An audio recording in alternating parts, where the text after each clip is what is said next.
L'Organisation des Nations Unies, encore appelée ONU, a été créée en 1945 au lendemain de la Seconde Guerre mondiale. Plusieurs continents y sont représentés, parmi lesquels l'Afrique. Ce dernier possède de nos jours 53 membres sur un total de 191 dont regorge l'institution mondiale.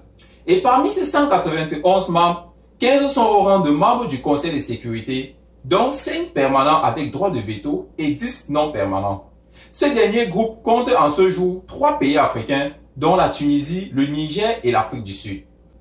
Le droit de veto du Conseil de sécurité des Nations Unies est un droit accordé uniquement aux 5 membres permanents de ce Conseil, qui leur permet de bloquer toute résolution ou décision, quelle que soit l'opinion majoritaire du Conseil.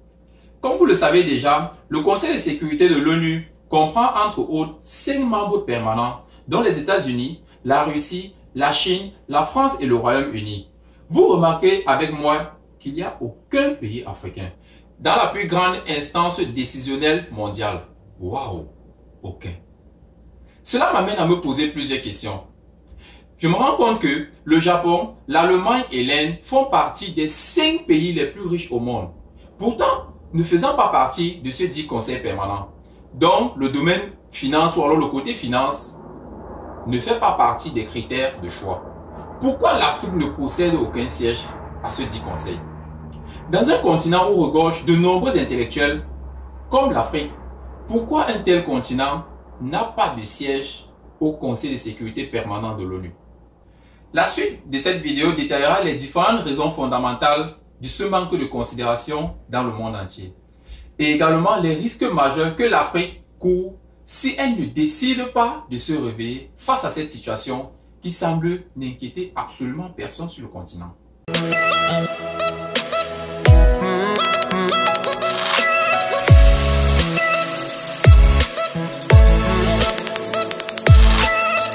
Salut à toi, bienvenue sur le Réveil de l'Afrique, ta chaîne. Je suis Olivier Dongui. Ici, je parle à tous les Africains et à toi en particulier. Car convaincu du potentiel que tu as, je vais t'aider à le découvrir si ce n'est déjà fait, à le faire grandir davantage afin d'illuminer notre continent qui a absolument besoin de ta flamme pour briller.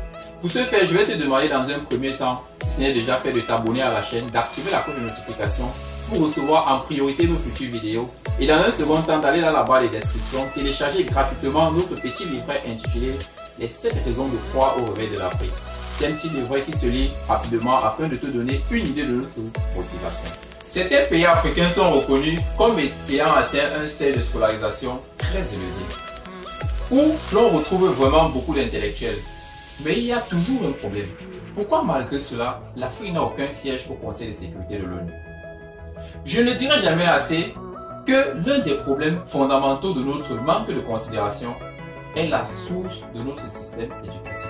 La majorité des pays africains utilisent soit le système français, soit le système anglo-saxon. Malheureusement, les propriétaires de ce dit système siègent effectivement au Conseil permanent de l'ONU.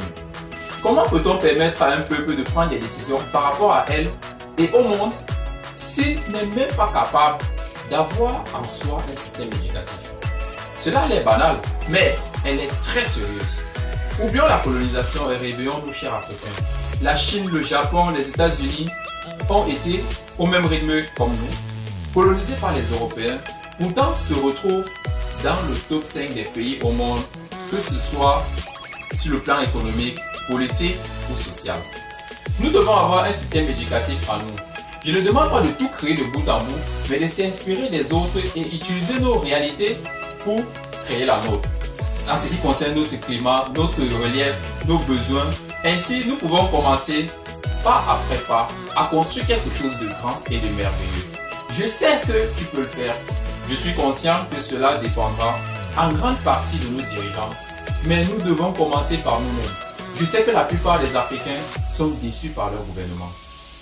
Je voulais qu'à partir de maintenant, nous adoptions un comportement. Arrêtons de nous focaliser sur nos gouvernements qui, je sais, exagèrent énormément et poussent souvent le bouchon tellement loin au point de souvent nous pousser à bout de notre tolérance. Mais je le dis encore, arrêtons de nous focaliser sur eux. Attention, je ne demande pas d'ignorer ou de ne pas dénoncer leurs erreurs ou alors ne pas participer à notre devoir de citoyen. Au contraire, je veux tout simplement qu'on arrête de leur prendre pour alibi de ce qu'on est supposé faire. Tous les gouvernements du monde entier sont critiqués par leur population. J'ai compris qu'on ne lutte pas contre un système. Dans le cas contraire, on le nourrit davantage. Mais il faut te dire à toi-même, je vais réussir, peu importe. Si tu le penses aussi sincèrement comme tu le dis, je t'assure que ça sera de plus en plus facile. Ce que je te propose pour le moment, à notre niveau, pour planifier un système éducatif africain, c'est de t'assurer d'appliquer toi et ta famille ce qui a été, ce qui est et ce qui sera dit dans cette chaîne. L'éducation est un processus qui s'obtient à travers des étapes. En ce qui concerne les risques majeurs que l'Afrique encourt, si elle ne décide pas de se réveiller face à cette situation qui semble n'en préoccuper personne sur le continent, nous pouvons dire, étant à l'extérieur de la salle décisionnelle mondiale, on ne sait ce qui se dit et ce qui s'y décide. Vous savez, il y a une réelle différence entre ce que les médias disent et ce qui est exactement décidé, ni pourquoi elle est décidée ainsi. Ils peuvent décider d'exterminer toute l'Afrique, pas forcément en nous attaquant physiquement, mais avec d'autres moyens. Ils peuvent décider du sort de l'économie de l'Afrique afin de toujours nous maintenir en arrière. Si les 5 sont en accord, on n'y pourra rien. Ils peuvent prendre toutes les décisions nous concernant, absolument toutes les décisions. Un siège au Conseil permanent de sécurité de l'ONU devrait être une urgence pour les Africains, car les enjeux sont énormes, partant du point de vue politique, économique, culturel, social de l'Afrique. Il est temps de se dévoiler au monde comme étant un grand continent, le berceau de l'humanité. C'est tout pour aujourd'hui. Je tiens à remercier tous ceux qui, de près ou de loin, contribuent pour l'évolution de cette cause. Partant de l'équipe technique, les abonnés, les personnes qui consacrent de leur temps chaque fois pour nous écouter, ceux qui contribuent par les conseils, les commentaires et les suggestions, merci du fond du cœur.